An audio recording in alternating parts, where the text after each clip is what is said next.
Olá, eu sou Mariana Pegas e esse é o 6º vídeo do projeto Fotografia Básica em Casa, desenvolvido para o edital Cultura Presente nas Redes, da Secretaria de Estado de Cultura e Economia Criativa do Rio de Janeiro. Esse seria nosso último vídeo, mas eu decidi fazer mais um para a gente conseguir falar também um pouquinho de tratamento. E nesse vídeo agora, a gente vai falar sobre composição.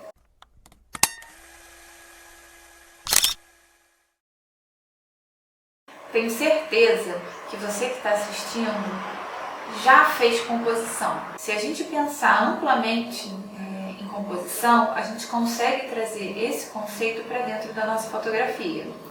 Então, quando você abriu seu armário e decidiu que a blusa que você ia colocar combina com essa calça, você estava fazendo composição. Quando a gente escolhe qual corte de cabelo a gente acha que combina com o nosso rosto, qual armação de óculos a gente resolve comprar, tudo isso a gente está fazendo composição. Você estava escolhendo roupas e acessórios que, na sua opinião, de acordo com o seu gosto, de acordo com o seu ponto de vista, combinam ou não com você. Então, o que é composição, né? Então, a composição vai ser você organizar elementos de acordo com a harmonia. Então, para isso é bom a gente entender que harmonia é essa, né? Se a gente for pensar nas artes, esse conceito de harmonia era você alcançar um ideal grego. Hoje em dia não é mais assim. Esse conceito de harmonia é pessoal. Então, quando você faz uma fotografia hoje, você está pensando em organizar elementos de forma que você ache agradável aos olhos. Só que antes de você pensar em combinar esses elementos, em escolher se você vai fotografar um canto ou outro, um recorte ou outro, você tem que aprender a ver. O mais importante para o fotógrafo é aprender a ver. Não é olhar, você tem que aprender a ver. Ver com atenção, reparar os detalhes. Porque se você fizer uma fotografia sem reparar tudo que está nela, você pode estar passando uma mensagem que não é aquela que você está querendo. Tudo que aparece no quadro da sua foto está passando mensagem. Então, a gente tem que pensar se quer realmente tudo que está aparecendo naquela cena, ou se a gente vai fazer um recorte, ou se a gente vai interferir na cena, por que não? Até que você consiga realizar essa fotografia do jeito que você imaginou. É importante pensar que composição fotográfica é processo de escolha. Então você vai escolher fazer um recorte e não outro. Você vai escolher interferir ou não numa cena. Você vai escolher usar certas cores e não outras. Então, fotografia é sempre processo de escolha. Por isso que quando a gente tem várias pessoas fotografando o mesmo ambiente, o mesmo assunto, com o mesmo tipo de equipamento, ainda assim, quando a gente for olhar os resultados saíram todos diferentes. Porque ninguém vê igual. Cada um vai fazer o seu processo de escolha, cada um vai fazer a sua composição. Só que você já deve ter visto, talvez em algum lugar na internet ou lido em algum lugar, que existem regras de composição. O que são essas regras de composição, então, né? Se a gente está falando que é gosto, que é escolha, por que existem essas regras de composição? Então, essas regras de composição, elas são regras matemáticas. Então, são estudiosos que já pensaram antes da gente, fórmulas que dão certo, que costumam dar certo, que o observador vai olhar aquela construção e vai achar que agrada aos olhos, mesmo que o observador não saiba nada de composição. Então, é importante que a gente conheça algumas regras de composição para a gente decidir usá-las ou não. Então, a gente vai falar também de algumas regras que podem ajudar nesse seu processo de escolha. É importante frisar aqui que existem muitas regras de composição e aqui a gente vai se limitar ao tempo que a gente tem de vídeo, então a gente vai resumir e falar só de algumas para vocês. A primeira coisa que a gente tem que pensar quando a gente vai começar uma fotografia é no enquadramento. Então, o que vai caber nesse quadro e se a orientação vai ser no formato paisagem ou retrato. Então a gente está acostumado a chamar esse horizontal de paisagem e o vertical de retrato, mas ainda assim nada impede que você faça retrato no horizontal e paisagens no vertical. Um cuidado que você precisa tomar com o posicionamento da sua câmera é que ele pode passar uma mensagem errada do seu assunto. Então vamos começar com um exemplo de pessoas. Se você vai fazer uma fotografia de pessoas e a posição da câmera está superior à pessoa, você dá a impressão que essa pessoa está submissa, coagida, com medo, diminuída, porque o olhar do observador está superior ao olhar dessa pessoa. Então, se não é essa a intenção que você tem, evite. E isso é algo que eu vejo as pessoas fazendo muito, o tempo inteiro, na própria rede social. As pessoas vão fazer a selfie, levantam demais a mão para fazer esse retrato e acabam ficando diminuídos. Ou então quando vão fazer fotos de criança, que você faz a foto da criança estando aqui no seu mundo de adulto, apontando para a criança que está lá embaixo. Então quando a gente faz sempre foto da criança assim, essa criança sempre vai ser um ser indefeso nos olhos de quem olhar essa fotografia. Então para a gente fotografar a criança, no mundo da criança, é ideal que a gente desça, abaixe e tire a fotografia reta, para que essa criança seja uma criança real, uma criança que brinca, que faz arte, que ri, que chora, e não sempre aquela criança fofinha, indefesa, sendo olhada pela visão do adulto. E o contrário, de você posicionar essa câmera mais abaixo do corpo, é que dá a impressão que o observador está diminuído em relação a quem está na foto. Então, geralmente a gente vê foto assim de lutadores, ou então quando é uma foto de moda, onde a modelo não é tão alta e tirando um pouquinho de baixo para cima dá a impressão que essa modelo é mais alta. Então, isso pode ser um recurso visual para deixar com que essa pessoa da imagem fique superior a quem está observando. Uma dessas regras que é bem conhecida é a proporção áurea, que ela vem em cima da sequência Fibonacci, que é uma sequência criada por esse matemático chamado Fibonacci, que cria uma proporção não simétrica, mas que é muito encontrada na natureza. Então ele observou o formato do broto de planta, o formato da nossa orelha. Então, ao observar essa repetição desse formato na natureza, ele entendeu que quando a gente olha algo que está nessa proporção, a gente gosta.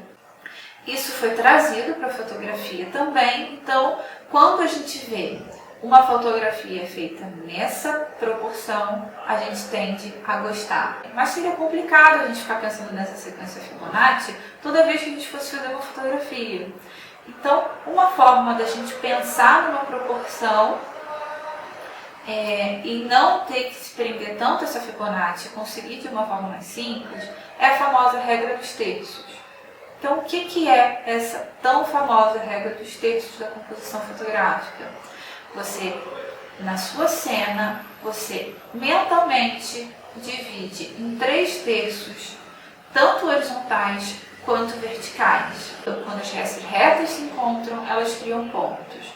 Então, esses pontos são considerados os pontos áureos da fotografia, onde você vai dar destaque para o objeto que você quer que olhe primeiro. Essa regra dos terços, ela não serve só para você dar esse destaque para esse objeto que você vai colocar nos pontos. Pelo contrário, a regra dos terços ela existe para você criar uma hierarquia entre todos os objetos da cena e que eles sejam também observados na ordem que você escolher. Porque se fosse simplesmente para você dar atenção a um objeto só, seria mais fácil você deixar esse objeto no meio, que a gente ia olhar automaticamente para esse objeto no meio. Então, essa regra dos terços, ela serve para você colocar mais elementos na cena, que sejam observados, mas na ordem que você escolher. Então, como que você vai fazer isso? Vamos imaginar aquela cena clássica, né? Uma foto de viagem, de passeio, que você vai fotografar alguém e uma paisagem atrás, vamos imaginar uma praia. Então, você vai querer que a pessoa, ao olhar essa foto, olhe primeiro para essa pessoa da foto, dá mais destaque para esse céu do que para esse mar, você deixa 2/3 para o céu, 1/3 para o mar. Ou o contrário, você quer dar mais destaque para o mar, você deixa 2/3 para o mar e 1/3 para esse céu. Então, quando você utiliza essa regra dos terços, você está guiando o olhar desse observador sem que ele perceba. Você está falando, observador, olhe primeiro para essa pessoa, depois para onde eu deixei 2/3 e depois para onde eu deixei 1/3. Ele vai fazer isso de uma forma natural, mesmo que ele não conheça nada de fotografias, nada sobre composição.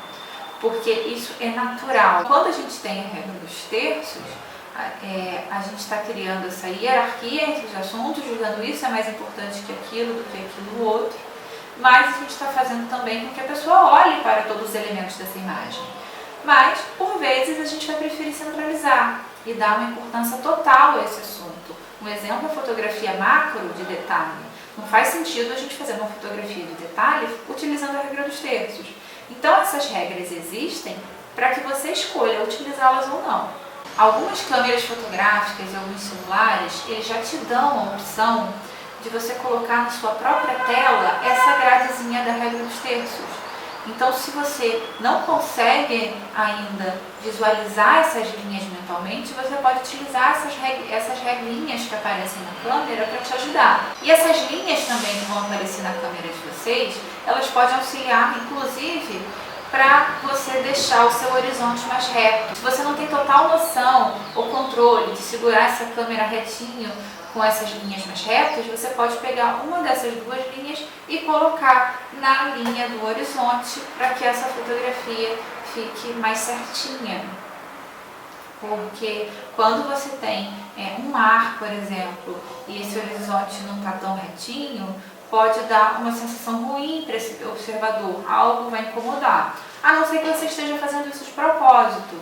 Então, como o fotógrafo Botchenko fazia com as fotografias dele, que ele inclinava de propósito, ele tirava esse horizonte reto, entortava para criar de fato uma outra percepção. Algo que a gente também pode observar para compor uma foto de forma interessante é perceber se existe algum movimento.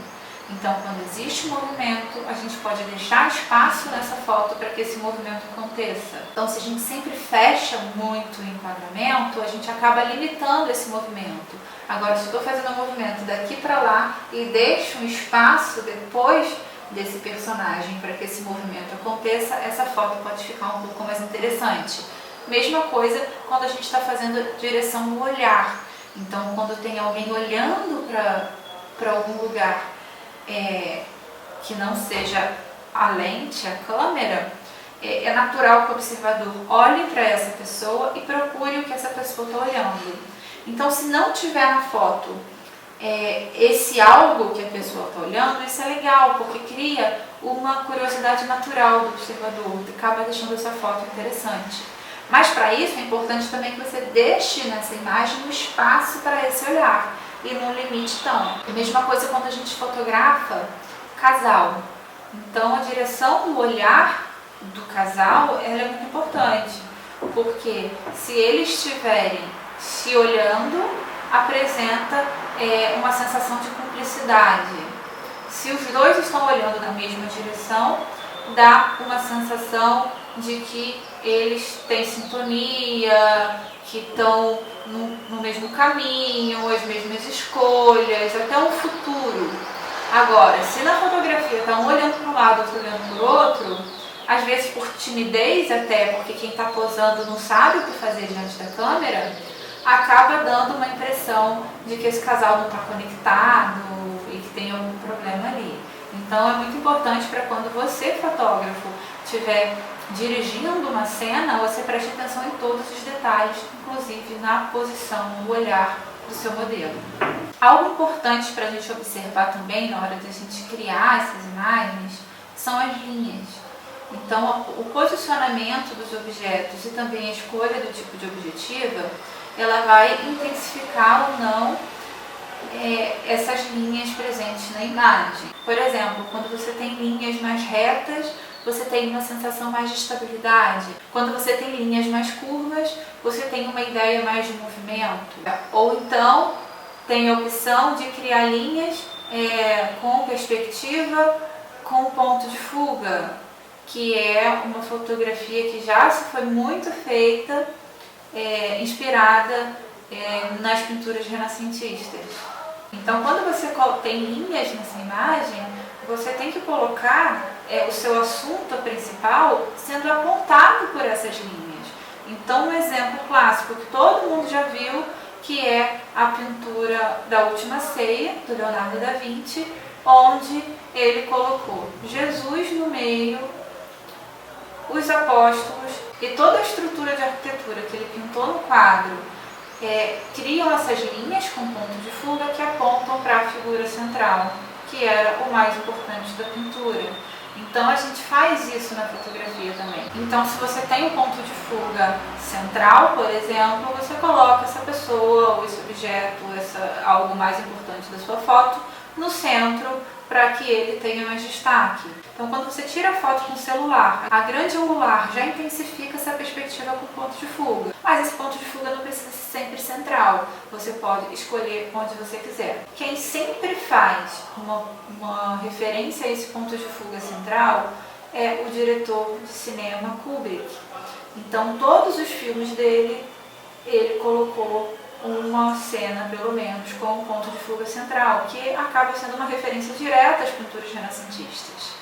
Então, para você criar a sua composição, você tem que pensar em tudo que está na cena. E aproveita, traz as coisas ao seu favor. Utiliza luz e sombra, texturas, cores, linhas, e vai utilizando todos esses elementos para que a sua criação fique mais parecida com o que você imaginou, que ela consiga passar essa mensagem. Toda vez que você for fazer a fotografia, o mais importante é você pensar: que mensagem eu estou querendo passar com essa foto?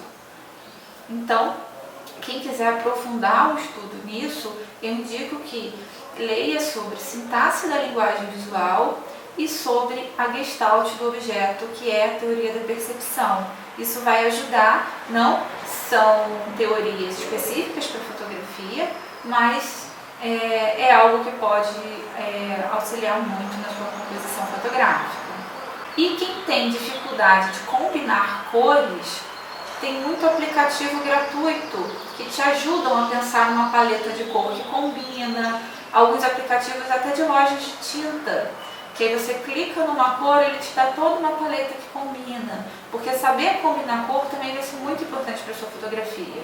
Então, se vocês lembrarem do círculo cromático que vocês estudaram nas aulas de artes lá atrás no colégio, esse círculo cromático ele vai te ajudar a criar fotografias que combinem, utilizar cores na sua fotografia que combinem. Por exemplo, a cor oposta do círculo. Então, se você pega esse círculo cromático, vamos citar um exemplo do azul com o laranja. Então, eles são opostos nesse círculo e, por serem opostos, são complementares. Então, tente pensar aí quantos logotipos vocês já viram que tem a cor azul e laranja. Tenho certeza que vocês já imaginaram vários, porque é certo que vai combinar, então são muito utilizados. Aqui a gente não tem esse tempo de falar tudo que a gente gostaria de composição, mas que esse vídeo tenha servido para instigar essa vontade de vocês de procurar sobre o assunto, de estudar a composição, de olhar, de aprender a ver melhor o que está em volta para vocês construírem fotografias mais criativas e que atendam mais a mensagem que vocês querem passar.